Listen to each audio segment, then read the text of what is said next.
Ellen Adarna ibinahagi ang kanyang pagbubuntis sa netizens. Halos isang buwan na ang lumipas, ngunit patuloy pa rin ang pagkagulat ng publiko sa balitang nanganak na si Ellen Adarna sa kanilang unang anak ni Derek Ramsay. Habang pinag-uusapan ng mga tao kung sinadya nga bang itago ni Ellen ang kanyang pagbubuntis, napansin ito ni Ellen at matapang siyang nagbigay ng kanyang opinyon. Nang mag-upload si Derek ng mga bagong larawan nilang magkasama bilang mga magulang ng kanilang unang anak na babae, sinubukan ng mga tao sa internet na intindihin kung paano nagulat ang publiko sa pagbubuntis ni Ellen.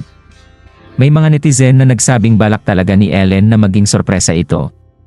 May ilan namang naalala ang naganap noon kung saan aksidenteng nabanggit ni Derek ang tungkol sa nakaraang pagbubuntis ni Ellen.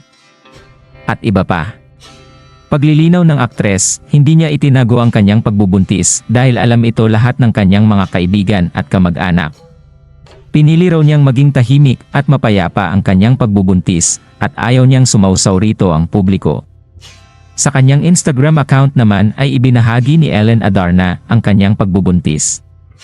Ayon sa caption ng aktres, pinili niyang hindi mag-ingay dahil ayaw niya ng stress at mas gusto ng peace. Mas maraming nakakaalam daw ay mas maingay kaya naman super quiet lang siya. Nagpapasalamat naman si Ellen Adarna sa suporta ng kanyang asawang si Derek Ramsay. Anya ay sinasabayan daw nito ang lahat ng kanyang cravings at hindi din ng away kapag umaariba ang kanyang hormones.